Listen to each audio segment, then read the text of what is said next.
I've been involved with Greenwood Cemetery now for just about 8 years. I saw a newscast, a gentleman was complaining about the conditions of the cemetery. So I came out that following Saturday to see if I could be a part of the reclamation of the cemetery. When I got here, I found a forest. You couldn't see a single tombstone on the property. You couldn't walk through it. You couldn't see through it. It was so dense. Honeysuckle, winter creeper, all sorts of evasives. So it was almost 7 years. It'll be 7 years in July. And I was cleaning out the family home and I ran across a Bible. And in the Bible, there was a stack of funeral burial cards. And I started looking through those cards and come to find out I had grandparents, great-grandparents, aunts and uncles, all sorts of family members buried in the cemetery, which I had no idea. So it went from something I probably should get involved with to something I've got to get finished now. So I committed that day to restoring the cemetery.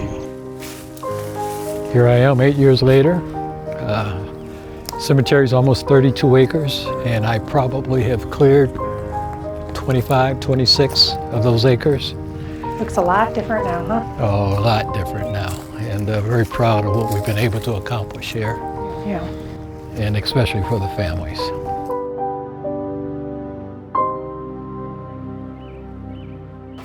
I think with Greenwood, it shows the cemetery itself. If we're not vigilant, our stories can be forgotten.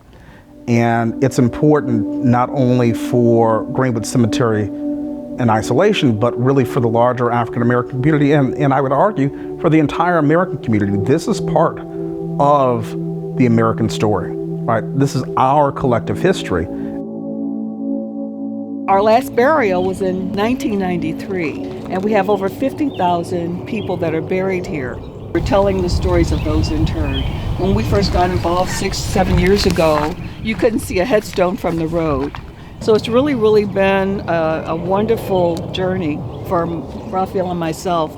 We both retired from our jobs to commit full-time to this, and we haven't regretted any of it.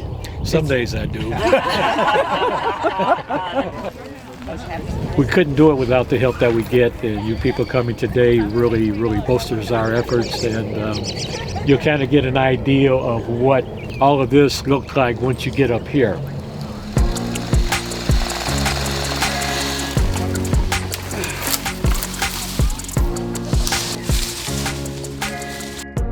The Outdoor Youth Corps is our youth employment program. So we work throughout the St. Louis region on projects like this, invasive species removal, and general ecological restoration is something that we really like to do. We out here cutting up some honeysuckle and trying to clear out these invasive species for the cemetery.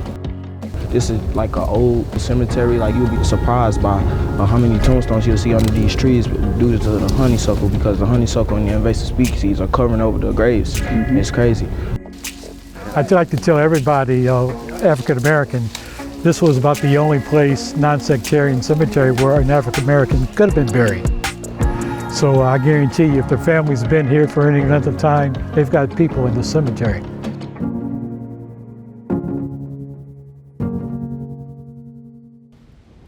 And I think the role of the Black community is being a green space that people used to come out and enjoy, a place where they'd come out to recognize family, you know, and for people to be able to connect with stories their parents told them. That's really important.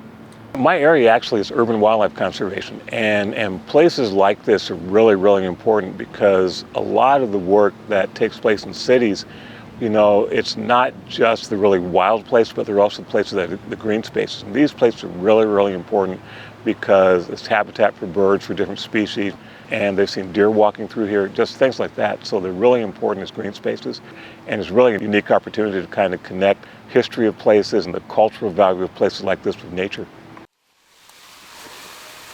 What Raphael and Shelley have accomplished here at Greenwood is phenomenal. Honeysuckle, what had really infested the entire 30+ acres of cemetery, and it's a real battle. It takes a lot of sweat, blood, and tears to clear honeysuckle, and they've come a long way in opening the cemetery up for people to enjoy, for people to come and remember those in their family that are buried here. Well, every time we uncover one, you get like in this frenzied feeling. You get excited. You can't wait to see who they are. I start looking up her history, anything I can get my hands on to see if there's something about her that I can learn. So many families have not been able to come back to honor their loved ones because the cemetery was so overgrown from being abandoned. And so now that Greenwood Cemetery Preservation, now that they're here, they've been trying to do what they can.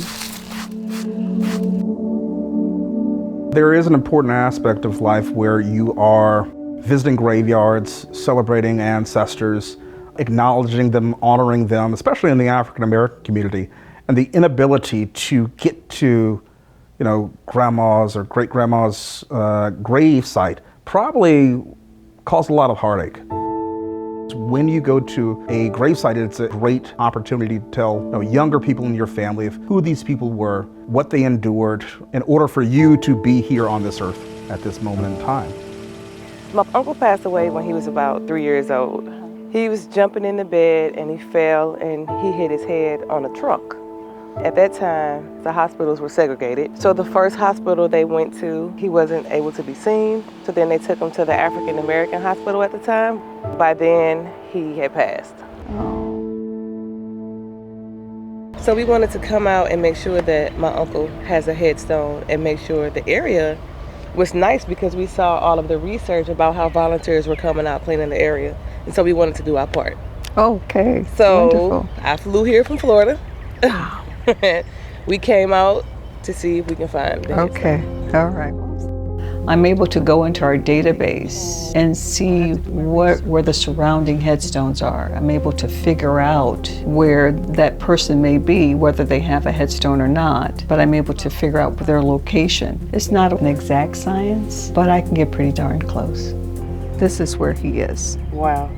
So you'll be able to bring your family and come to him directly. That is a good feeling for me. Me too. Thank you.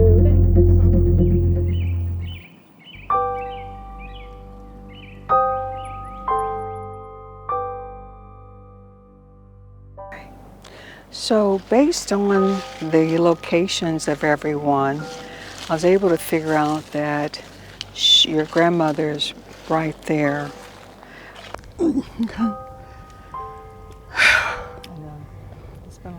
It's been a long time. I have not been here. I think I was 13 when she passed, and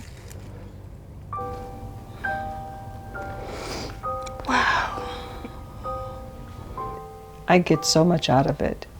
I know what it does for them. You can just see the expression on their faces, and you step back and you give them a moment because of where they are, and it's really wonderful. We're so sorry for letting us share this moment. That's okay, that's okay, that's okay.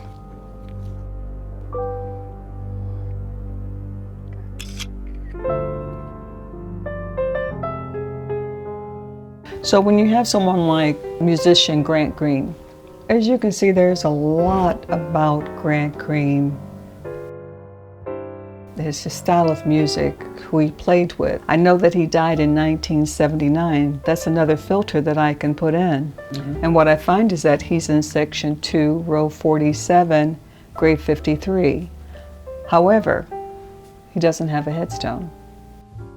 What we did a few years ago, the Killer Blues Project, they wanted to provide a headstone for him, to honor him because he was such a great musician. And with that, we set a headstone in our memorial area, which is right up front. Hopefully one day, there'll be a headstone in his actual resting place. Greenwood is really symbolic of lost history and reclaimed history, not only in St. Louis, but throughout the United States. I think there are really two individuals that, if we're talking about St. Louis American civil rights history, we can focus on Harriet Robinson Scott and Charlton Tandy. Harriet Scott, of course, was the wife of Dred Scott. In many ways, Dred and Harriet Scott were like a 19th century David fighting an American Goliath, slavery. She and Dred filed their initial petitions on April 6, 1846, and it goes all the way up to the Supreme Court, and eventually obtained their freedom. They didn't win their freedom, they obtained their freedom. But in that 9-year period, they experienced some really horrible things. Their owners probably were not treating them kind, especially because of their legal attempt to try to gain their freedom. And the fact that Dred Scott dies the year after, and Harriet has to keep moving on with their 2 children, not only through the Civil War, but all the way through Reconstruction. It's just an amazing story to their place in civil rights history. Charlton Tandy is a different story. Originally born in Kentucky, moves to St. Louis. He is active during the Civil War. After that, he is going to be a major figure in the fight to gain voting rights. He will, many years before Rosa Parks, he will be arrested for sitting in the white section in a segregated streetcar. He will continually play a part in civil rights advocacy, really to the day he died. But both of these figures are representative of not only popular figures in civil rights history, but those people who do not get the credit that they have due.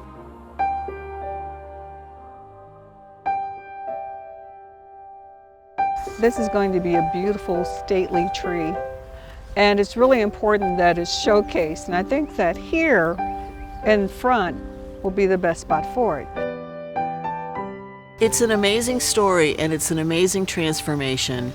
And by the time I personally physically came to Greenwood for the first time, much of it was open area like it is now. There had been a lot of restoration of the actual markers and really a major pushback of the invasive plants around the perimeter.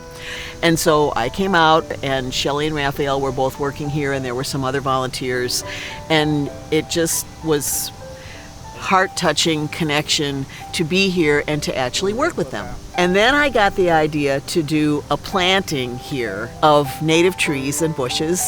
That's so sweet. There's a whole bunch of them. Yes. The native trees that we planted out here with Gene Ponzi and the Botanical Garden, it was really just a project to beautify this Greenwood Cemetery. Everything about it, the learning concept, I just love to learn. The learning experience and just grasping the knowledge and giving it to people who don't understand the importance of a tree, the importance of native prairie, or importance of a native plant. Just giving that knowledge and giving that extensive learning experience from me to another person, it just fulfills me. Rhus radicans is the scientific name of poison ivy. Oh, wow. Wow. The work that Shelley and Raphael Morris have done to reclaim this space from neglect and being overrun by plants and overrun by illegal dumping is so moving and so inspiring. And to be a little bit of a contributor to that really means a lot to me. And it super means a lot to me to have planted the first living amenity here at Greenwood in the way that we did it.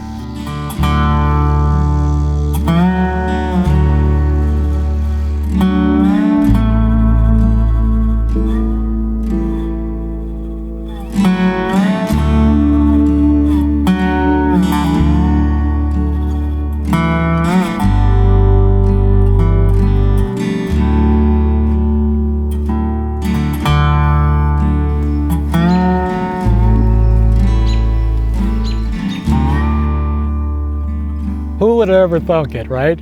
8 years ago, that when I first walked into this jungle, 8 years later, I'm going to be sitting here doing an interview in front of my great-grandmother. And that is such an incredible feeling for me, and just a blessing. And I know she's listening in, and I hope she's proud of what I've been able to accomplish.